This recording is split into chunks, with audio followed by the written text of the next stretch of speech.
ಲಕ್ಷ್ಮಿ ಅಂದರೇನೆ ಅದೃಷ್ಟ. ಆ ಅದೃಷ್ಟದ ಅಧಿದೇವತೆ ವರ ಕೊಡೋಕ್ಕೆ ಬರ್ತಾರಾ?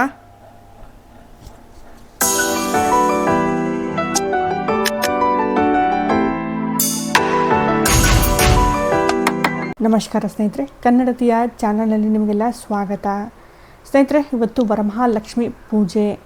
ಪ್ರತಿಯೊಬ್ಬರು ಈ ಪೂಜೆಯನ್ನು ಮಾಡ್ತಾರೆ. ಅತಿ ಆಡಂಬರದಿಂದ ಮಾಡೋಕ್ಕಾಗಲಿಲ್ಲ ಅಂತಂದ್ರೂ ತನ್ನ ಕೈಯಲ್ಲಿ ಎಷ್ಟಾಗುತ್ತಲ್ವ ಅಷ್ಟಂತೂ ಮಾಡೇ ಮಾಡ್ತಾರೆ. ಈ ಪೂಜೆ ವಿಧಿವಿಧಾನ ಅಂತೇನಿಲ್ಲ ಸ್ನೇಹಿತರೆ. ಈ ಥರ ಮಾಡಬೇಕು ಅಂತೇನಿಲ್ಲ. ಪ್ರತಿಯೊಬ್ಬರು ತನ್ನ ಮನೆಯಲ್ಲಿ ತನ್ನದೇ ಆದಂತಹ ವಿಧಿವಿಧಾನಗಳನ್ನು ಹಾಕ್ಕೊಂಡಿರ್ತಾರೆ. ಅದೇ ಪರಂಪರೆಯನ್ನು ಅವರು ಮುಂದುವರ್ಸ್ಕೊಂಡು ಬರ್ತಾರೆ. ಆ ಥರ ಮಾಡಬಹುದು. ಇಲ್ಲ ಅಂತಂದರೆ ಈ ಹೊಸ ಪೀಳಿ ಬಂದು ನಾನು ಹೀಗೆ ಮಾಡ್ತೀನಿ ಅಂತ ಅವರೇನಾದರೂ ಅಂದ್ಕೊಂಡಲ್ಲಿ ಅದೇ ಥರ ಅವರು ಮತ್ತೆ ಮಾಡ್ತಾ ಹೋಗಬೇಕಾಗುತ್ತೆ. ಇದು ವಿಧಿವಿಧಾನಗಳು. ಮಾಡಬೇಕಂತಿಲ್ಲ. ವರಮಹಾಲಕ್ಷ್ಮಿ ಪೂಜೆ ನೀವು ಹೇಗೆ ಬೇಕಾದರೂ ಮಾಡಬಹುದು. ಲಕ್ಷ್ಮಿ ಅಂದರೆ ಅದೃಷ್ಟದ ದೇವತೆ. ಆ ದೇವತೆಗೆ ಸ್ತ್ರೀ ರೂಪ ಕೊಟ್ಟಿದ್ದಾರೆ. ಸ್ನೇಹಿತರೆ, ನಿಮ್ಮ ಮನೆಯಲ್ಲಿರುವಂತಹ ಆ ಸ್ತ್ರೀ ನಿಮ್ಮ ಅದೃಷ್ಟದ ದೇವತೆನೇ ಆಗಿರ್ತಾಳೆ. ಉದಾಹರಣೆಗೆ ನಿಮ್ಮ ಹೆಂಡತಿ ಅವಳೊಬ್ಬಳೇ ಅಲ್ಲ.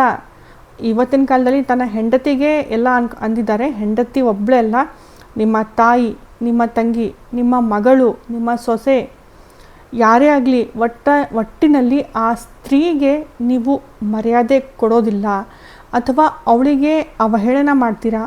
ಅವಳು ಯಾರೇ ಆಗಿರಲಿ, ಯಾವುದೇ ರೂಪದಲ್ಲಿರುವಂತಹ ಸ್ತ್ರೀ ಅವಳು ಅದೃಷ್ಟದ ದೇವತೆನೇ ಸರಿ.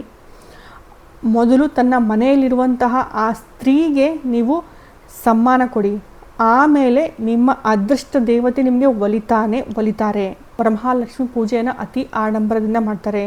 ಈ ಸೆಲೆಬ್ರಿಟಿಗಳಂತೂ ತುಂಬ ದುಡ್ಡು ಖರ್ಚು ಮಾಡಿ ಪೂಜೆ ಮಾಡ್ತಾರೆ. ತಾಯಿಯ ಮೂರ್ತಿಗೆ ರೇಷ್ಮೆ ಸೀರೆನೇ ಉಡಿಸ್ಬೇಕು, ಹಾಗೂ ಬೆಳ್ಳಿ ಅಥವಾ ಬಂಗಾರದಿಂದ ಮಾಡಿದಂತಹ ಧಾತುಗಳಿಂದಲೇ ತಾಯಿಯ ಪೂಜೆ ಅದನ್ನೆಲ್ಲ ಮಾಡಬೇಕು ಅಂತ ಹೇಳ್ತಾರೆ. ಅದು ನಿಮ್ಮ ಹತ್ತಿರ ಇದ್ದಲ್ಲಿ ಖಂಡಿತ ಮಾಡಬಹುದು, ಮಾಡಬಾರ್ದು ಅಂತಿಲ್ಲ. ಆದರೆ ನಿಮ್ಮ ಹತ್ತಿರ ಇಲ್ಲ ಅಂದಲ್ಲಿ ಖಂಡಿತ ನೀವು ನ್ಯಾಚುರಲ್ ಆಗಿರುವಂತಹ ಸಿಗುವಂತಹ ಆ ವಸ್ತುಗಳನ್ನು ತೊಗೊಂಡು ಮಾಡಿ. ನ್ಯಾಚುರಲ್ ಆಗಿ ಸಿಗುವಂತಹ ವಸ್ತು ಅಂದರೆ ಹೂವು, ಎಲೆ, ಈ ಥರದ ಎಲ್ಲ ವಸ್ತುಗಳನ್ನು ತೆಗೆದುಕೊಂಡು ಅದರಿಂದನೇ ತಾಯಿಯ ಡೆಕೋರೇಷನ್ ಮಾಡಿ. ನಿಮ್ಮ ಮನಸ್ಸಿನಿಂದ, ನಿರ್ಮಲ ಮನಸ್ಸಿನಿಂದ ಪೂಜೆ ಮಾಡಿ. ಬಹಳಷ್ಟು ಹೆಣ್ಮಕ್ಳು ತನ್ನ ಮನಸ್ಸಿನಲ್ಲಿ ಅತಿಯಾದ ಕಲ್ಮಶಗಳನ್ನು ತುಂಬಿಟ್ಕೊಂಡಿರ್ತಾರೆ. ಆ ಕಲ್ಮಶವಾದ ಮನಸ್ಸಿನಿಂದನೇ ಲಕ್ಷ್ಮಿ ಪೂಜೆ ಮಾಡ್ತಾರೆ. ಕಲ್ಮಶ ಅಂತಂದರೆ, ಇವಾಗ ನೀವು ಲಕ್ಷ್ಮಿ ಪೂಜೆ ಮಾಡಬೇಕಂತಂದಲ್ಲಿ ಫಸ್ಟು ತನ್ನ ಮನಸ್ಸನ್ನು ಗುಡಿಸಿ, ಮನಸ್ಸಿನ ಇಲ್ಲಿರುವಂತಹ ಆ ಕಲ್ಮಶವನ್ನು ಎಲ್ಲ ತೆಗೆದು ಹೊರಗೆ ಹಾಕಿ ನಿರ್ಮಲ ಮನಸ್ಸಿನಿಂದ ನೀವು ಪೂಜೆ ಮಾಡಿದಲ್ಲಿ ನೀವು ಯಾವ ಥರ ಬೇಕಾದರೂ ಪೂಜೆ ಮಾಡಿ ತಾಯಿ ಒಲಿತಾರೆ. ಲಕ್ಷ್ಮಿಗೆ ನಾವು ಅದೃಷ್ಟ ದೇವಿ ಅಂದಿದ್ದೀವಿ. ಆ ಅದೃಷ್ಟ ದೇವಿಗೆ ವಿಜೃಂಭಣೆಯಿಂದ ಪೂಜಿಸ್ತೀವಿ, ಸತ್ಕರಿಸ್ತೀವಿ. ಅವರಿಗೆ ಒಂದು ದಿವಸ ಪೂರ್ತಿ ವೈಭವದಿಂದ ಕೂಡಿಸ್ತೀವಿ. ಅದು ಒಂದು ಪ್ರತಿಬಿಂಬ. ಆ ಪ್ರತಿಬಿಂಬನೇ ನಾವು ನಮ್ಮ ಮನೆಯಲ್ಲಿ ಲಕ್ಷ್ಮೀ ದೇವಿ ಅಂತ ಕೂಡಿಸ್ತೀವಲ್ಲ, ಆ ಲಕ್ಷ್ಮೀ ದೇವಿನೇ ಅದೃಷ್ಟ. ಆ ಅದೃಷ್ಟನ ನಾವು ತೋರಿಸ್ತೀವಿ. ಆ ಅದೃಷ್ಟವನ್ನು ನಮ್ಮ ಮನೆಯಲ್ಲಿ ಪ್ರತಿಬಿಂಬಿಸ್ತೀವಿ. ಇದು ಒಂದು ವೈಜ್ಞಾನಿಕ ಕಾರಣ.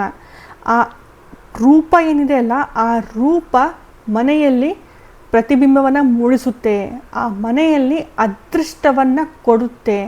ಅದರಿಂದನೇ ವರಮಹಾಲಕ್ಷ್ಮಿ ಪೂಜೆಯನ್ನು ಅಷ್ಟು ವಿಜೃಂಭಣೆಯಿಂದ ಮಾಡ್ತಾರೆ.